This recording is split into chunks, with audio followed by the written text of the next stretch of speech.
하나님 말씀 보겠습니다. 하나님 말씀 미가서 6장 1절에서 5절의 말씀입니다. 1절에서 5절의 말씀 한 절씩 교독하고 5절은 다 같이 봉독하겠습니다.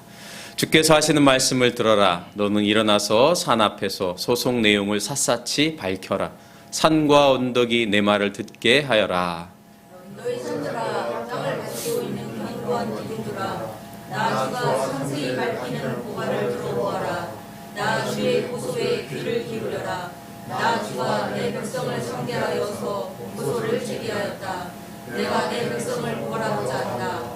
내 백성은 들어라. 내가 너희에게 어떻게 하였느냐? 내가 너희에게 짐이라도 되었다는 말이냐? 어디 나에게 대답해 보아라. 나는 너희를 이집트 땅에서 데리고 나왔다. 나는 너희의 몸값을 치르고서 너희를 종살이하던 집에서 데리고 나왔다. 모세와 아론과 미리암을 보내서 너희를 거기에서 데리고 나오게 한 것도 바로 나다. 함께 봉독합니다. 내 백성아, 모압의 발락 왕이 어떤 음모를 꾸몄으며 부올의 아들 발람이 발락에게 어떻게 대답하였는지를 기억해 보아라. 시딤에서부터 길갈에 이르기까지 행군하면서 겪은 일들을 생각해 보아라. 너희가 이 모든 일을 돌이켜보면 나 주가 너희를 구원하려고 한 일을 너희가 깨닫게 될 것이다. 아멘. 부목사로 사역을 할 때에 굉장히 중요한 사역 중에 하나가 장례식입니다. 누군가를 어떤 분을 이렇게 예배를 통해서 마지막을 함께 한다고 하는 것은 굉장히 큰 의미를 가지고 있다고 저도 생각하는데, 그럴 때 그 장례를 어떻게 인도하고 또 그 장례에서 어떻게 설교를 하고 어떻게 마음을 나누느냐, 이것이 굉장히 중요한데, 그래서 이 장례식을 통해서 교회에 새로 등록하거나 또 예수님을 믿는다거나 이런 분들도 생각보다 많이 있습니다. 근데 이 장례식을 할 때 되게 어려운 것 중에 하나는 뭐냐면 그 문상을 가는 인원을 채우는 겁니다. 뭐 작은 교회는 어렵겠죠, 이제 그 규모상. 근데 제가 부목사로 있었던 교회에서도 한 800명, 뭐 많을 때는 1000명까지 이렇게 모였던 교회거든요. 그런데 거리가 멀을수록 또 그분이 새가족이거나 아니면 교회 식구들 가운데서도 문상을 잘 안 가는 분들이 계세요. 그럴수록 인원을 채워서 간다는 게 쉽지 않습니다. 예를 들면 뭐 봉고차 12인승 한 대 같이 가는 것도 쉽지 않아요. 그래서 사정사정 해가지고 한 10명 정도라도, 왜냐하면 가는데 몇 명 안 가면 서로 좀 미안하기도 하고 그렇잖아요. 그래서 이제 여기저기 부탁을 하는데, 처음에는 이제 문상 이제 멀고 또 이렇게 안 오셨으니까 나도 잘 안 가고 이런 것도 있거든요. 그런 줄 알았습니다. 그렇게 생각을 했고요. 그런데 시간이 지나 보니까 생각보다 부조금이나 이런 것 때문에 못 가시는 분들도 생각보다 많더라고요. 또 상대방이 저에게 부조를 했으면 의무적으로라도 가게 되는데, 그러지 않은 경우들은 안 가려고 하는 경우들이 생각보다 많습니다. 그런 것들을 보면서 신앙생활이라고 하는 것이 그냥 뭐 교회에서 예배만 드리는 것이 아니구나. 그리고 교회를 다니지 않으면 고민하거나 또는 괴롭거나 슬픈 일을 안 겪었을 일들도 이 교회를 다님으로 인해서 생기는 일들이 많구나, 그런 생각을 하게 됩니다.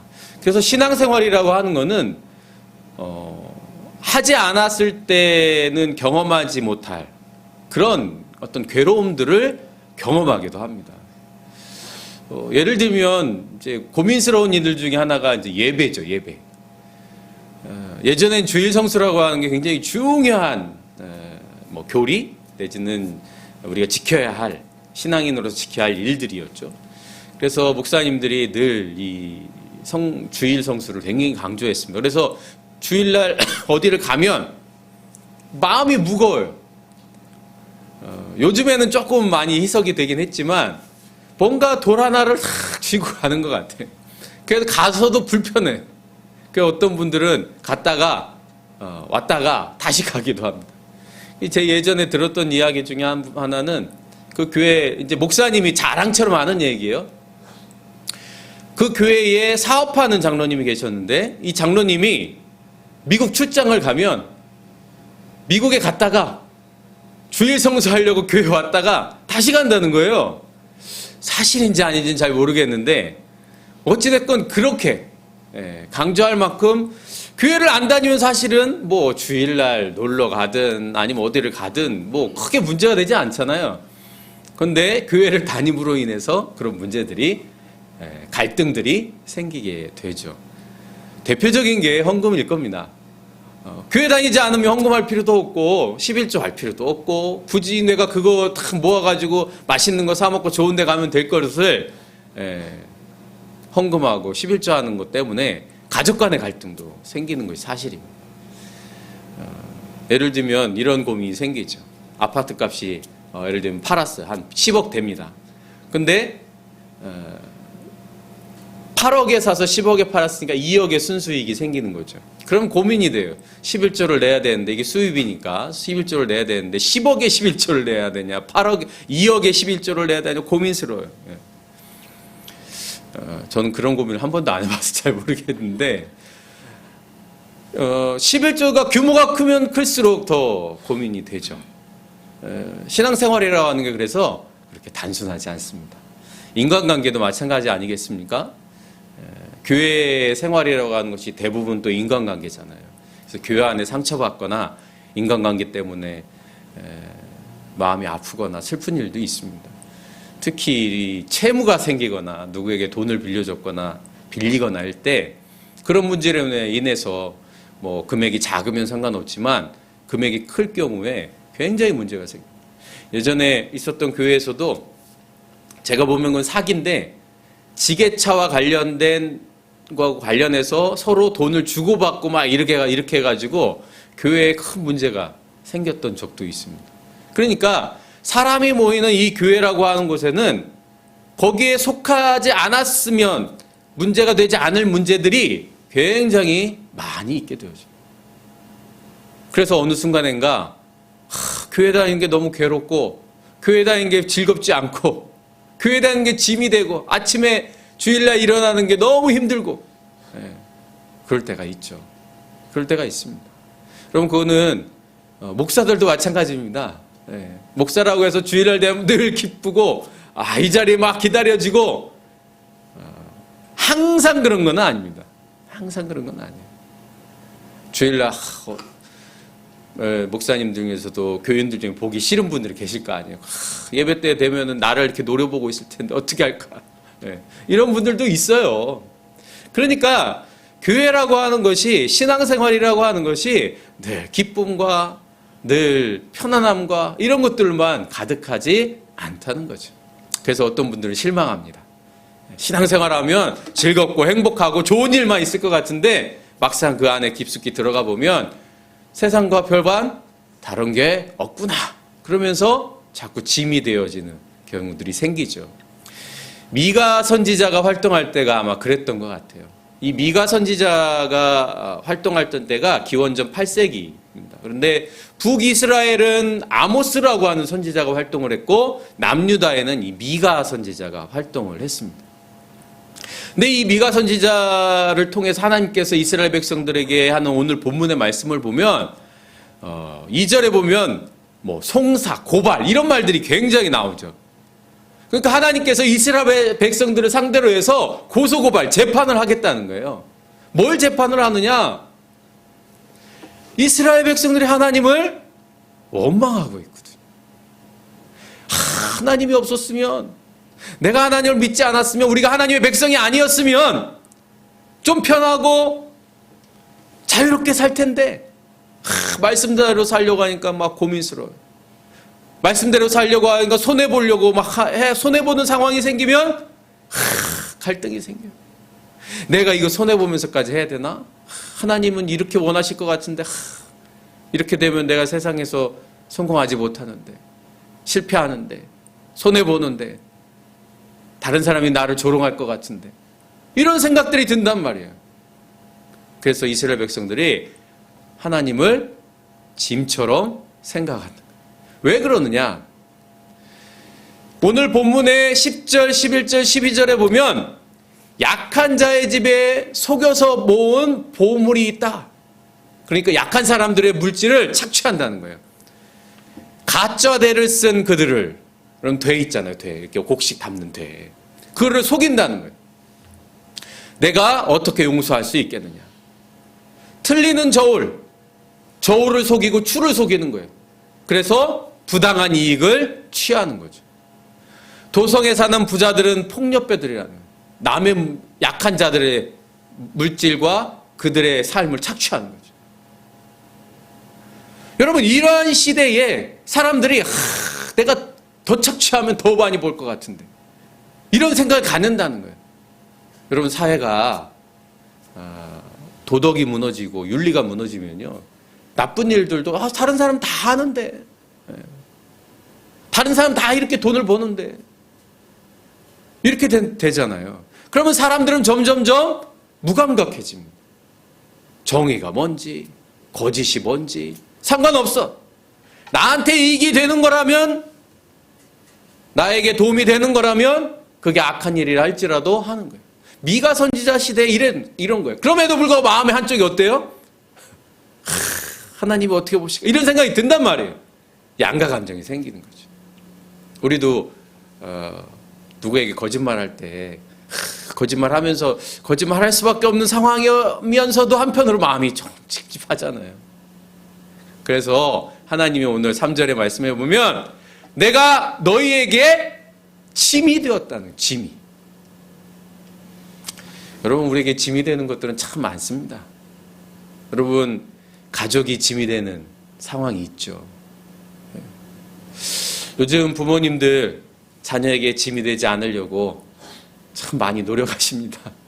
그래서 뭐 요양보험 같은 것도 드시고, 내가 하늘나라 갈 때 자녀들에게 어려움 없게 하려고 늘 뭐 여러 가지 준비들 많이 하세요.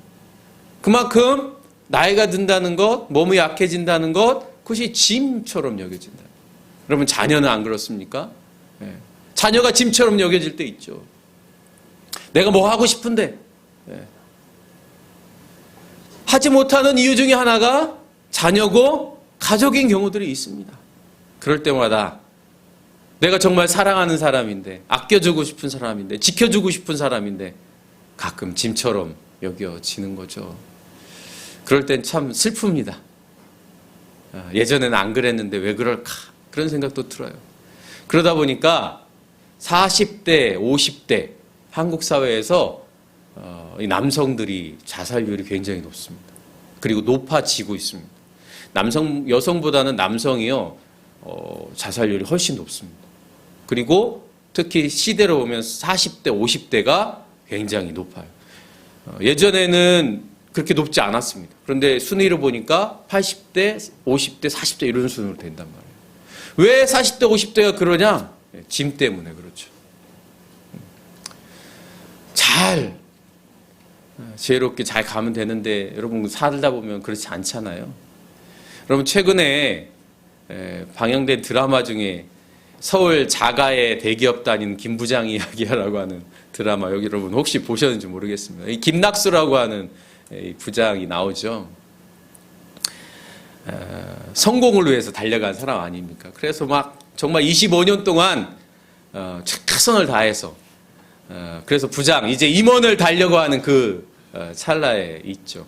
근데 드라마에 보면 이 김 부장이 저 아산에 있는 그 공장으로 발령이 납니다. 그러니까 이제 그만두라는 얘기인 거죠. 그러한 어떤 것들을 우연히 막 겪으면서 가족들에 대한 거 내가 어떻게 할 건가, 아직 아들 하나 있는 건 대학생인데, 그러면서도 아내 일 안 시키려고 막 부단히 노력하죠. 내가 가장인데, 내가 이 집의 경제적인 울타리인데, 뭐 이런 생각들이 막 고민이 들으니까 비굴하지만 살아남으려고 막 노력합니다. 그래서 막 가서 개똥도 치우고, 근데 결국 희망퇴직을 하게 되죠. 그 인상적인 장면이 하나 있는데, 희망퇴직 서류를 내고 그 아내에게 오는데, 아내에게 배고프니까 밥을 해달라고 하는데 아무 말도 안 하니까 이 아내가 눈치를 챕니다. 그리고 이 김낙수 부장이 아내의 어깨에 기대어 우는 장면이 있습니다. 미안하다고 하면서. 그때 아내가 괜찮다고, 미안하긴 뭐가 미안하냐고 그렇게 이야기를 하죠. 그 장면을 보는데 50대 가장이 가정을 이끌기 위해서 짊어져야 할 짐, 그리고 그것을 토닥이며 안아주는 아내의 모습, 다른 사람의 모습이 아니라 바로 우리의 모습이기도 하죠. 여기서 제일 중요한 건 이 김 부장이 자꾸 쓸모없어지는 듯한 자기의 모습을 보는 거예요. 직장에서도. 그래서 돈을 못 벌어주면 가정에서도. 이제는 쓸모없어져서 버려질 수밖에 없는 존재가 되는 자기의 모습을 보면서 분노하기도 하고 화나기도 하고 슬퍼하기도 하고 상실감을 갖기도 하고 그렇습니다. 짐이라고 하는 것은 그런 것 같아요. 여러분에게 얼마나 많은 짐들이 있습니까? 아내로서, 남편으로, 또는 자녀로서 다 자기만의 짐을 짊어지고 가죠. 인생이라고 하는 것이 그렇지 않습니까? 태어나면서부터 우리는 다 짐을 지고 갑니다. 누군가는 그 짐을 끝까지 잘 지고 가는 사람이 있는가 하면, 누군가는 그 짐 때문에 힘들어하고 괴로워하고 아파하는 분들도 있습니다. 자기의 잘못이 아님에도 불구하고 성실하게 열심히 살았지만 그 짐 때문에 무너지는 인생도 우리의 삶에는 많이 있습니다. 그런 사람들의 모습을 보면 참 슬프죠. 그리고 괴롭습니다. 2026년을 우리가 기대하면서 살아가지만 우리에게 있는 이 짐들, 그 짐 때문에 괴로워할 우리의 시간과 순간들이 분명히 있습니다. 왜냐하면 인생이라고 하는 것은 괴로움이 없는 인생은 하나도 없습니다. 우리가 돈이 많으면 괴로움이 없을까? 그렇지 않아요. 돈이 없으면 없는 대로, 돈이 많으면 많은 대로, 건강이 좋으면 좋은 대로, 건강이 나쁘면 나쁜 대로. 여러분, 사람인, 인간이라고 하는 존재는 괴로움으로부터 벗어날 수 없는 존재. 내가 좋은 직장을 다닌다고 해서, 남들이 부러워하는 직장에 그 자리에 위치한다고 해서 괴로움이 없느냐? 여러분, 그렇지 않아요. 그렇다면 내가 괴로워하는 것, 괴로운 인생을 산다는 것, 그것이 문제가 아니라, 나에게 괴로움이 있다라고 하는 것이 문제가 아니라 그 괴로움이 무엇을 위한 괴로움이냐라고 하는 것이 중요하다는 거예요. 다시 말하면 괴로움의 방향이 중요하다는 거예요. 나는 지금 무엇을 위해서 괴로워하고 있는가? 나는 무엇 때문에 괴로워하고 있는가? 여러분, 2026년 여러분의 어떤 괴로운 일들이 일어났을 때에 한번 그 괴로움의 근원이 무엇인가 깊이 성찰하실 수 있기를 바라요. 그럴 때 그 괴로움은 우리를 무너뜨리는 괴로움이 아니라 우리를 성장하게 하고 우리를 다시 세우는 그러한 괴로움이 될 줄로 믿습니다. 여러분, 바울은 얼마나 괴로워했을까요? 여러분, 바울은 잘 나가는 사람이었습니다. 그런데 예수 믿고 세상적으로 보면 나락으로 떨어진 사람이에요. 아무것도 가진 것 없습니다. 성경에 보면 바울의 가족에 대해서 나오지도 않아요. 부모에 대해서, 형제들에 대해서 나오지도 않아요. 여러분, 우리도 생각해 보세요. 이 세상에 살아갈 때 잘 나가는 사람들이 갑자기 예수 믿고 자기 오지 선교사로 나간다고 하면 가족들이 어떻게 생각하겠습니까? 좋은 선택이었다고, 잘한 선택이었다고 합니까? 걱정과 근심 속에 다시 생각하라고, 안 된다고 얘기하는 경우들이 훨씬 많죠. 바울이 받았을 괴로움이라고 하는 것은 아마도 우리가 충분히 예상할 수 있는 그런 괴로움이었을 겁니다. 그럼에도 불구하고 바울은 괴로움에 대해서 이렇게 이야기합니다. 고린도후서 7장 10절 우리 같이 읽을까요? 시작. 하나님의 뜻에 맞는 슬픔은 회개하게 하여 구원에 이르게 하므로 후회할 것이 없습니다. 그러나 세상의 슬픔은 죽음을 가져옵니다. 괴로움엔 두 가지 종류가 있다는 거예요. 하나님의 뜻을 이루기 위한 괴로움이 있고, 세상이 주는, 세상의 욕심과 욕망 때문에 생기는 괴로움이 있다는 거예요. 우리의 괴로움의 정체는 어디에 더 가까울까요? 바울은 분명히 말합니다. 하나님의 뜻을 이루기 위해서, 하나님의 나라를 위해서 하는 괴로움은 우리를 생명의 길로 인도한다. 후회하지 않게 한다는 거예요. 우리가 나중에 아무것도 가진 것이 없어도, 때로는 우리가 질병 속에 있어도 내가 하나님의 나라를 위해서 했던 괴로움들이 오히려 나의 삶을 세우고 우리의 삶을 풍성하게 만든다고 하는 이 바울의 고백이 우리의 고백이 될 수 있기를 간절히 바랍니다. 그러기 위해서는 어떻게 해야 될까요? 오늘 4절과 5절에 보면 하나님이 이스라엘 백성들에게 그 괴로움, 세상 것을 쫓기 위해서 괴로워하는 그들에게 하나님이 왜 짐인가? 라고 생각하는 그들에게 하나님께서 말씀하십니다. 4절에 보면 이스라엘 백성들에 대해서 쭉 이야기하면서 내가 너희들을 어떻게 건져냈는가, 그리고 너희들을 어떻게 이곳에 인도했는가 라고 하는 말씀을 쭉 이야기하시면서 너희들의 괴로움의 방향에 대해서 깊이 묵상하라고 합니다. 그러면서 우리가 하나님이 뜻하시는 괴로움, 그래서 우리의 삶을 더 풍성하게 하고 우리를 더 성숙시키는 괴로움을 위해서는 첫째로 우리가 해야 할 일은 하나님의 은혜를 생각하는 거예요. 우리가 괴로울 때, 감당할 수 없는 괴로움이 밀려올 때 우리가 첫째로 해야 될 것은 하나님의 사랑, 하나님의 은혜를 생각하는 것이에요. 여러분, 자녀들이 가끔 부모가 원망할 때 있죠. 그 원망이 깊어지면 어떤 말을 합니까? 부모, 아빠, 엄마 왜 저를 낳아주셨어요? 막 이런 얘기 하잖아요. 네, 아직도 한 번도 그런 얘기 들어보신 적 없으시죠? 네, 그럼 은혜입니다.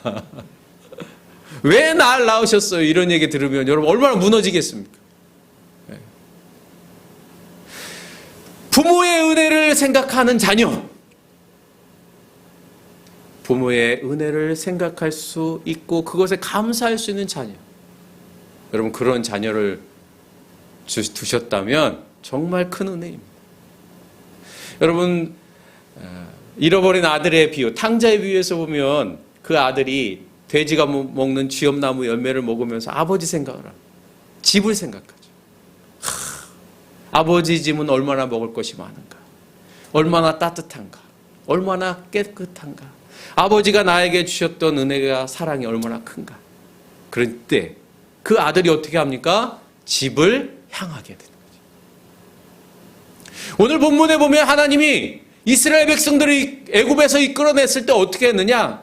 값을 치렀다고. 몸값을 치르고 너희를 종살이에서 데리고 왔다.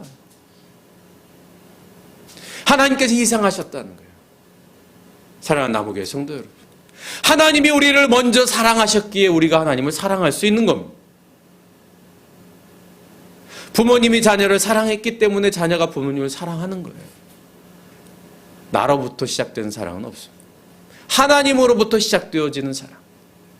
하나님께서 우리를 은혜를 부어주셨기 때문에 우리가 존재하고 있는 거예요. 그것이 신앙의 기본입니다. 모든 관계의 기본은 거기에 있습니다. 내가 당신을 사랑했기 때문이 아니라 당신이 나를 먼저 사랑했기 때문에 나도 사랑할 수 있는 존재로 살아가는 것이죠. 그 하나님의 은혜를 생각할 때 우리는 괴로움 속에서도 하나님의 뜻을 생각하고 그 괴로움이 오히려 우리를 더 단단하게 만들어 간다는 거예요. 그래서 하나님께서 하나님의 사랑을 생각해라, 하나님의 은혜를 생각하라, 미가 선지자의 입을 통해서 이야기하는 것이죠. 올 한 해 우리에게 슬프고 괴로운 일이, 또는 이해하지 못하는, 여러분 우리가 살아가면서 내 잘못으로 생기는 괴로움은 이해할 수 있잖아요. 또 감당할 수 있잖아요. 그런데 살아가다 보면 내 실수 아닌 것 때문에, 내 잘못이 아닌 것 때문에 괴롭기도 하고 힘들기도 합니다. 그럴 때 되면 억울하죠. 내가 무슨 잘못을 했는데 라는 생각이 들죠. 여러분 그럴 때 먼저 나를 지금까지 있게 하시는 하나님의 사랑을 깊이 생각하실 수 있기를 바라요. 그러면요 그 괴로움 속에서 지혜가 생깁니다. 그 괴로움 속에서 하나님의 뜻을 발견하게 되어집니다. 그 괴로움 속에서 하나님의 나라를 만들어갈 수 있는 힘과 능력이 생기게 될 줄로 믿습니다. 두 번째는요, 하나님이 인도하신다는 생각을 하죠. 내가 어떠한 상황에 있다 할지라도 내가 혼자가 아니구나. 모세와 아론과 미리암을 보내서 너희를 데리고 왔다. 너 혼자 아니야. 너 괴로워할 때, 너 힘들 때 내가 옆에 있었어. 진정한 사람은 옆에서 함께 비를 맞아주는 사람이잖아요. 하나님은 그런 분이세요. 너희가 사막의 길을 걸어갈 때에 혼자 걸어가는 것 같지만 그렇지 않아. 함께 걸어가는 사람이 있어. 함께 너희들과 동행하고 손잡아주는 사람이 있다는 거예요. 하나님이 그런 사람을 보내셨다는 거예요. 여러분, 지도자가 얼마나 중요한지 우리는 지금 경험하고 있잖아요. 한 사람 바뀌었을 뿐인데 너무나 많은 변화들이 생기잖아요. 누군가 동행한다는 것, 누군가 함께 한다고 하는 것, 여러분 그것을 잊지 마시기 바랍니다. 저는 교회라고 하는 공간은 그런 공간인 것 같아요. 함께 신앙생활하고 함께 밥 먹고 함께 고민을 이야기하면서 이 어려운 신앙의 길을 함께 가고 있구나. 혼자가 아니구나. 하나님이 이런저런 사람을 통해서 나를 위로해 주시고 나와 동행해 주시는구나. 돈 없으면 떠나는 사람들, 힘 떨어지면 사라지는 사람들. 그러나 내가 힘이 없고 또는 아프고 물질이 없을 때에도 나와 늘 함께하는 사람이 있구나. 여러분, 하나님이 늘 인도해 주신다고 하는 것을 절대 잊지 마시기 바랍니다. 여러분, 자녀들도 멀리 떨어져 있어도 부모님의 사랑을 늘 이렇게 경험하는 자녀들 있잖아요. 그런 자녀들은 언제든지 든든합니다. 돌아갈 곳이 있잖아요. 내가 가서 때로는 울고 때로는 막 한탄하고 그래도 안아줄 수 있는 가족이 있잖아요. 신앙의 삶은 바로 그런 것이죠. 교회 공동체는 바로 그런 것이죠.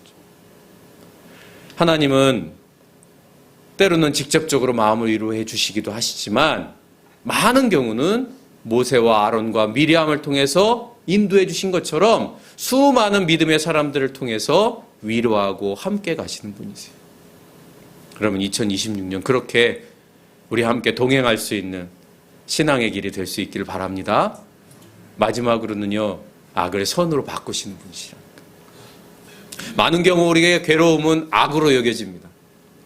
나를 괴롭게 하는 것, 힘들게 하는 것, 슬프게 하는 것, 고통스럽게 하는 것은 다 나쁜 거예요. 그렇게 생각을 하죠. 그러나 오늘 5절 말씀해 보면 너희가 이 모든 일을 돌이켜보면 나 주가 너희를 구원하려고 한 일을 하였음을 너희가 깨닫게 될 것이다. 바울이 고백한 것처럼 하나님의 뜻에 합당한 고통과 고민과 슬픔이 나를 회개하고 구원의 길로 이끄는 것처럼 때로는 나에게 고통스럽고 아프고 괴롭고 그래서 광야의 길, 사막의 길을 걸어가는 돌짝밭을 걸어가는 것 같은 고통이 우리에게 있다 할지라도 우리에게 하나님은 악을 선으로 바꾸시고 슬픔을 기쁨으로 바꾸시고 괴로움을 희락으로 바꾸시는 그 하나님을 우리가 믿고 의지한다면 우리는 괴로움에 사로잡히지 않고 괴로움을 넘어서 하나님의 선한 뜻을 생각하고 발견하게 될 줄로 믿습니다. 여러분, 그래서 선을 악으로 바꾸시는 그 하나님의 놀라운 은혜를 경험하는 2026년 될 수 있기를 바라요. 오늘 본문에 보면 모압 왕 발락과 발람에 대해서 말합니다. 이 모압 왕 발락은 어떤 사람이냐면 이스라엘 백성들이 막 오니까 두려운 거예요. 그래서 발람이라고 하는 사람을 통해서 어떻게 하냐면 이스라엘 사람들을 저주합니다. 이스라엘 사람들을 저주해요. 그래서 이 모압 왕 발락이 발람의 기도가 응답되어진 것을 알고서 발람에게 막 오라고 하고 물질을 주고 사람을 보내고 막 그래요. 그래서 발람이 말합니다. 내가 기도해보고 하나님이 전하는 말씀을 내가 전하겠습니다. 그런데 발람이 3번 기도를 하게 되어지는데 그때마다 어떻게 하느냐? 이스라엘 백성들을 축복하는 기도를 합니다. 모압 왕 발락은 저주를 하는 기도를 하자고 막 그렇게 하는데 발람은 어떻게 하느냐? 하나님은 그를 입을 통해서 이스라엘 백성을 축복하는 거예요. 선을 악으로 바꾸려고 하는 이 모압 왕 발락에 맞서서 하나님은 악을 선으로 바꾸시는 거예요. 때로는 우리에게 악한 것처럼 보일 때가 있습니다. 그러나 여러분, 하나님은 그것을 분명히 선으로 바꾸시는 분이신 줄로 믿습니다. 여러분의 삶 속에 힘들고 어려운 순간들이 닥칠다 할지라도 우리를 선한 길로 인도하시는 선한 목자 되시는 하나님을 늘 의지하면서 우리의 삶이 더 성장하고 성숙하고 그래서 하나님 기뻐하시는 2026년 되실 수 있기를 간절히 바랍니다.